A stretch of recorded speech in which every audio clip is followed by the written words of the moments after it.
महायुतीला विधानसभा निवडणुकीत अभूतपूर्व यश मिळालंय। महायुतीच्या नव्या सरकारचा शपथविधी मुंबईतील आझाद मैदानावर होणार आहे। यासाठी अवघे 72 तास उरले असून सोहळ्याची जय्यत तयारी सुरू झाली आहे। दुसरीकडे देवेंद्र फडणवीस यांच्या सागर बंगल्यावरही महायुतीतील नेत्यांची भाऊगर्दी होती आहे। पाहूयात त्यावरचा स्पेशल रिपोर्ट। महायुतीच्या नव्या सरकारचा शपथविधी 5 डिसेंबरला होणार आहे। या शपथविधीची सर्वांना उत्सुकता लागली आहे। त्यासाठी आता अवघे 72 तास उरले असून आझाद मैदानावर जय्यत तयारी सुरू झाली आहे। महाराष्ट्रात सत्ता स्थापनेची सध्या लगीनघाई सुरू झालेली आहे आणि माझ्या बाजूला तुम्ही बघताय मी आहे मुंबईतल्या आझाद मैदानात। हे तेच आझाद मैदान असणार आहे ज्या ठिकाणी महाराष्ट्राचे नवे मुख्यमंत्री यांचा शपथविधी सोहळा पार पडेल। मात्र सध्या स्थळ ठरलेलं आहे, तारीख वारही ठरलेला आहे, मात्र अद्याप मुख्यमंत्री पदाच्या खुर्चीवर नेमका कोणता चेहरा विराजमान होईल यावरचं प्रश्नचिन्ह हटलेलं नाहीये। त्या नावाची घोषणा अद्याप झालेली नाहीये, मात्र तयारी ही जोरात सुरू झाल्याचं चित्र आपल्याला बघायला मिळत आहे। इथे एक मोठा मंच उभारला जातोय ज्या मंचावर अर्थातच मुख्यमंत्री यांचा शपथविधी पार पडेल।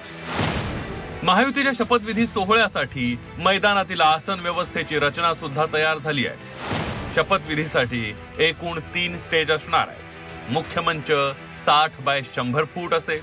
उजव्या आणि डाव्या बाजूला 60 बाय 50 हे 2 मंच असतील। उजव्या बाजूच्या मंचावर संत, महंत, सन्माननीय व्यक्ती असतील। डाव्या बाजूला महापुरुषांच्या प्रतिमा, सांस्कृतिक कार्यक्रम होतील। 30 ते 40 हजार आसन व्यवस्था करण्यात येणार आहे। सर्वसामान्यांच्या प्रवेशासाठी 3 प्रवेशद्वार असणार आहे। शपथविधी सोहळ्यासाठी पंतप्रधान नरेंद्र मोदी यांच्यासह देशातील अनेक मान्यवर उपस्थित राहणार आहेत। सोहळ्याच्या तयारी संदर्भात भाजपकडून नियोजन बैठकीसह आझाद मैदानातील तयारीची पाहणी सुद्धा भाजप नेत्यांकडून करण्यात येते आहे। येणारे जे नागरिक आहे स्वेअरिंग सेरेमनीला जे आम्ही आमंत्रित केले आहेत म्हणजे सरकारने, काही लोक नागरिक येतील, त्यांची व्यवस्था योग्य पद्धतीने झाली पाहिजे याकरता थोडी पाहणी केली आहे। काय नेमकं शपथविधी कसा असणार आहे, कोण कोण उपस्थित राहणार आहेत? आता सरकारच्या माध्यमातून सर्व निमंत्रण जाणार आहे, त्यामुळं त्यांची यादी चीफ सेक्रेटरी किंवा प्रोटोकॉल डिपार्टमेंट ठरवेल। शपथविधीची तारीख जवळ आली असताना सुद्धा भाजपकडून विधिमंडळ गटनेत्याची नियुक्ती करण्यात आलेली नाहीये। त्यासाठी महाराष्ट्र भाजपकडून निर्मला सीतारामन आणि विजय रुपाणींची निरीक्षक म्हणून नेमणूक करण्यात आली आहे। दुसरीकडे सागर बंगल्यावर सुद्धा लगबग पाहायला मिळते।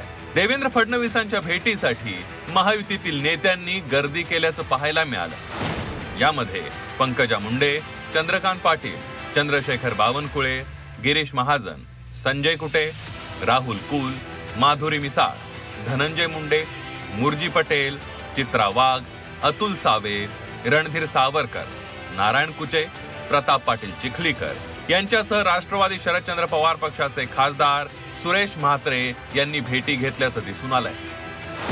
आझाद मैदानावर शपथविधी सोहळ्याच्या तयारीसाठी सर्वच नेते कामाला लागलेत। असं असलं तरी उरलेल्या 72 तासात अनेक घडामोडी घडण्याची शक्यता आहे। मनश्री पाठकसह ओम देशमुख, झी 24 तास, मुंबई।